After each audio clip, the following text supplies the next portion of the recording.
right, and welcome to week 13 of A Dash of Sports Rivalry Week in college football this weekend. We had some great games last weekend, some teams falling out of the top four. I'll be going over that in just a minute. Before we get going on that, make sure you hit that like and subscribe button on the YouTube channel. Let us know how we're doing, and without further ado, we'll get into the top 10 for college football, my top 10. So coming in number 10, University of Texas at San Antonio, UTSA, the Roadrunners. Hey, they're undefeated. Like I said, every time, I don't care what the college or what the NCAA thinks. I think if you're undefeated, you belong in the top 10. So Roadrunners checking in at number 10. First time to crack my top 10 this year, so congratulations to UTSA. Coming in at number 9, the Sooners of Oklahoma. Having a good comeback, or I shouldn't say a comeback win, but they had a good win over Iowa State to jump back into the top 10 for me. Number 8, Notre Dame. Number 7, Alabama. Still, I'm not moving them up. They continue to struggle. And, I mean, if the NCAA is going to be on eye candy and they want, this is how they win. This is the criteria that they're going with is eye candy and how well they play. 3-4 weeks now in a row that Alabama has struggled with teams. Being favored by 29, winning by 6. Being favored by 30, winning by 7. If it's LSU, Arkansas, Florida, all real close in beating this team. So if you want me to believe that they're one of the best top 4 teams in the nation, I can't do it. I just can't do it. Number 6, Baylor. Obviously with the head-to-head win over OU right now, Baylor is number 6 in my top 10. That's who Oklahoma State's going to play. And they come in at number 5. Oklahoma State, number 5. The Cowboys got a great game this weekend. Bedlam. We'll see how that goes. If OU wins, they got to play Oklahoma State again. If Oklahoma State wins, they play Baylor. So it's going to be a good Big 12 championship. Coming in at number 4, Michigan. Till they can be dethroned, Michigan is at number 4. Obviously, it'll work itself out this weekend. Like I said, rivalry week. Lots of these teams are going to be playing each other, settling scores. So we're fixing to find out who's going to championship games and who's going to be the top 4. Number 3, Ohio State. They stay in until Cincinnati loses a game. I can't drop them from number 2. They're undefeated. Cincinnati is undefeated until they lose a game. I'm not putting Ohio State over them. Ohio State does have a loss. And coming in at number 1, obviously Georgia. The Georgia-Alabama game will take care of itself coming up here in a couple of weeks. Like I said, rivalry weekend. You name it, most of the big teams are playing their rivals this weekend. I can't wait to see it. So we'll get to the picks here in just a second. But I was talking with a friend over the week, talking about football and polls and things like that. And what is it that you would like to see out of these teams? Is it fair for Cincinnati, UTSA, all these teams that go undefeated? Here they are. They're still in Division I football, but because they're not the Big 5, what's the point? If you're not gonna give these schools a chance, if you're not gonna give these schools a shot, what's the point in even having a playoff? Just pick your top 4 teams that you pick at the preseason, because obviously those 4 teams usually are there at the end. So why even play for a championship? Don't even call it a national championship, because you're not giving teams a chance to. Like you see in basketball, like you see in Division II football, Division III football, where they have 12 to 16 teams in a tournament to decide. That's what Division II and Division III do. The NCAA and these old crusty guys, and I'm going to say it, these old crusty guys that they still have in charge are all worried about revenue. Well, you can have home games. If you go to a 12, 16 team, you can still have home games and they still bring in the revenue for those teams. And you can call them bowl games. Who cares? It's just not fair for these undefeated teams like UTSA, Cincinnati, to sit there and worry about if the committee is going to give them a shot when they're undefeated. Well, they don't play anybody. Well, are you playing anybody? You're sitting at home like I am. I'm talking on the screen. You're sitting at home just like I am, saying they don't play anybody, but yet they're out there playing the game while you're chomping on your sandwich with your beer in your air conditioner or your heater watching a football game on a TV. So they're out there playing the games. They deserve a shot. And that's my rant on that. Yes, Kimberly, yes, you're right. Some great weekend of games.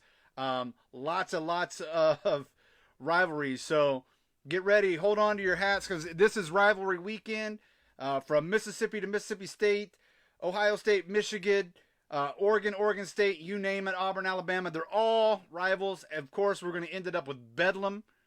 Again, if OU wins, they go back to the Big 12 championship against Oklahoma State, and we have a double Bedlam. If Oklahoma State wins, it's Oklahoma State and Baylor. So, either way, Big 12 has got a shot. If Oklahoma State goes through, I think they have a shot to make the top 4. If Oklahoma wins out through it, Oklahoma has a shot. Baylor, if they win the Big 12, I don't know. They have 2 losses. Could be tough, but we'll see. A 2-loss championship, conference champion, I don't know. The only one I could see possibly, and just because what we just talked about, the NCAA being as crooked as it is, would be the only way it would be a 2-loss Alabama and not a conference champion. That would be the only way a 2-loss team gets in. That's my opinion. Let me know what you think. But yes, we got a great slate of games this weekend. Coming in, we're going to go first pick. Mississippi versus Mississippi State. Ole Miss versus Mississippi State. I got Mississippi winning this one 35-28. Mississippi wins 35-28. Up next, Iowa and Nebraska. Nebraska at home. Man, Nebraska is so close to having more wins than they really do. They've lost almost every game they've lost this season by 3 points to 9 points. Ohio State being the highest at 9 points. Every other game they've lost by 7 or less. So Nebraska, as much as I want to dog on them, they've got a good team. They're just 1 or 2 plays away, but I think Iowa's too strong for this. I'm going to give it to Iowa 38-31. 38-31, Iowa over Nebraska. Next up, we got the Tar Heels versus the Wolfpack. North Carolina versus North Carolina State. I'm going to take North Carolina State. I think they're the better team. I picked UNC at the beginning of the season because like I said, Mac Brown usually coaches up a really good team, but UNC has seen its troubles. I think NC State wins 28-17.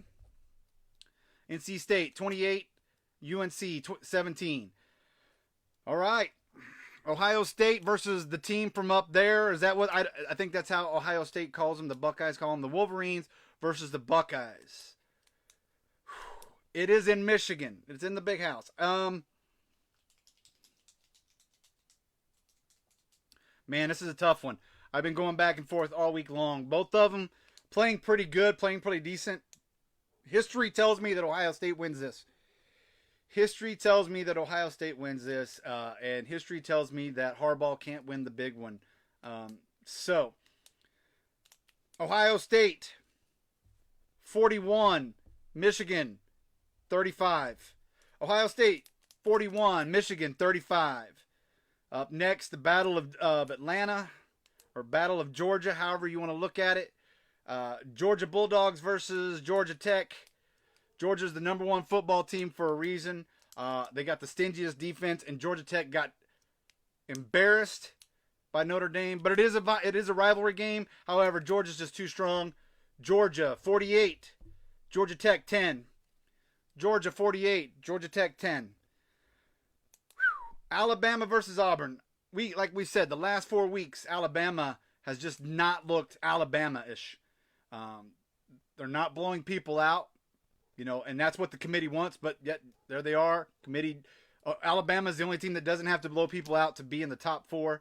But this isn't Auburn. I'm going with the upset. I'm going to go Auburn 35, Alabama 31. Auburn 35, Alabama 31. Let me know what you think so far. Am I right? Am I wrong? Do you see these games being blowouts for the other, for like Alabama and Georgia? Let me know what you think. Next up, Oregon State versus Oregon. Oregon out of the top four. They're not even going to be in the running for the top four playoff position after that devastating loss to Utah. Hats off to the Utes. They look great and made Oregon look just bad. They made Oregon look bad without using any other bad derogatory words. So Oregon State versus Oregon. All these teams, Oregon State, Oregon, and Washington State, are in the running for that North title. For the North title to go to the Pac-12 championship game. Oregon State wins this one. Oregon State 29, Oregon 21. Oregon State 29, Oregon 21. Next up, Penn State at Michigan State. Michigan State not remotely even showing up to play against Ohio State. I don't even know if they got off the bus. I don't even know if they made the trip. I don't know what happened to Michigan State. Kenneth Walker held to 25 yards, and he was the Heisman front runner, for at least in my opinion. Penn State played Ohio State a lot better. I'm going to give it to Penn State. 35. Michigan State 28. 35-28. Penn State 35. Michigan State 28. Texas A&M at LSU. LSU, obviously, this is the last game for Coach O, more than likely. Unless they, and I can't remember if they're bowl eligible. I think they are. Don't quote me, but I do think they're bowl eligible. Texas A&M wins this one, going out of style. Texas A&M 35, LSU 21. Texas A&M 35, LSU 21. Last but not least, the Bedlam game. This is Bedlam week for us in here in Oklahoma, and if you're, as you can see, I'm wearing my OU shirt tonight. I am in support of my team. OU wins this, they're in the Big 12 championship. Oklahoma State wins it, it's against Baylor. Oklahoma State has a shot if they win out. Oklahoma has a shot if they win out to make the top four. That's my opinion. One of those two will make it. Big 12 over a one-loss Notre Dame. Notre Dame does not have a conference champion, and I don't know how they can deny Oklahoma State with the defense that they've been playing this year. So, but that being said, as I took history in the Ohio State-Michigan game, I'm taking history in the OU-OSU game. Gundy is 2-13 against OU. Lincoln Riley is 4-0 against OSU since being head coach. They haven't won since 2014. It's been 7 years. Not saying that Oklahoma State cannot win this. I'm not saying that at all. They have the team. If Oklahoma State is going to do it, it would probably be this year. However, last year Oklahoma State was ranked higher than OU going into the Bedlam. They were both, Oklahoma State was ranked three spots higher than OU, I believe, going into this game. OU found a way to win it, blew them out actually, and Oklahoma State, everybody said Oklahoma State had the better team at that point too. And Oklahoma State, OU is 5-3 when OSU is the dog, or excuse me, when OSU is the favorite. OU is 5-3. And OU is 5-3 when OSU is ranked higher. History tells me that OU wins this one. So I'm going with OU 38. Oklahoma State 36. It's going to come down to a 2-point conversion again. Possibly overtime for this game. They're both, if you really watch Oklahoma and Oklahoma State, they're both the same team as far as how they play. Yes, Oklahoma State has the better defense for the most part, but they're both the same team. Gundy, I don't know if Gundy can beat OU. I mean, he's only done it 2 times in 15 years. And Oklahoma State has had better competition, or excuse me, better players sometimes than OU has, and OU's won. So I take OU 38, OSU 36. Let me know what you think. Yeah, you're right. You're right, Kimberly. OSU seems to never play to their full potential when they play Oklahoma. It's a rivalry game. So I sometimes I think that plays into it. I mean, we've seen it. OU's been better than Texas, and Texas has come out on top. Texas has been better than OU, and OU's come out on top. We've seen it with a lot of rivalry games. You never know. You have to throw records out the window for the most part. You have to throw talent out the window sometimes because a rivalry game, they're going to play their hardest. They want to put that team in. OSU wants to go in there and they want to beat OU. We know it. OU wants to beat Oklahoma State. Oklahoma State wants to send Oklahoma packing to the SEC with a bedlam loss. We all know it. And it's possible it could happen. I absolutely agree. I'm not taking anything away from Oklahoma State. But I think OU wins 38-36 and they go into the Big 12 championship and play each other again.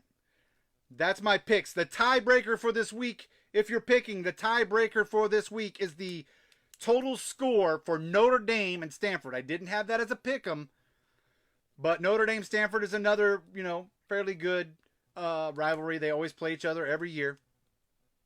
Stanford doesn't have the team to beat Notre Dame this year, I don't think. But Stanford, Oregon was the better team, and Stanford beat them. So you never know. So the tiebreaker for this week's Pick'em, total score of Notre Dame and Stanford. Make sure when I upload this to YouTube, you put your Pick'em scores. You put your Pick'em teams and give me the total score of the Notre Dame-Stanford game.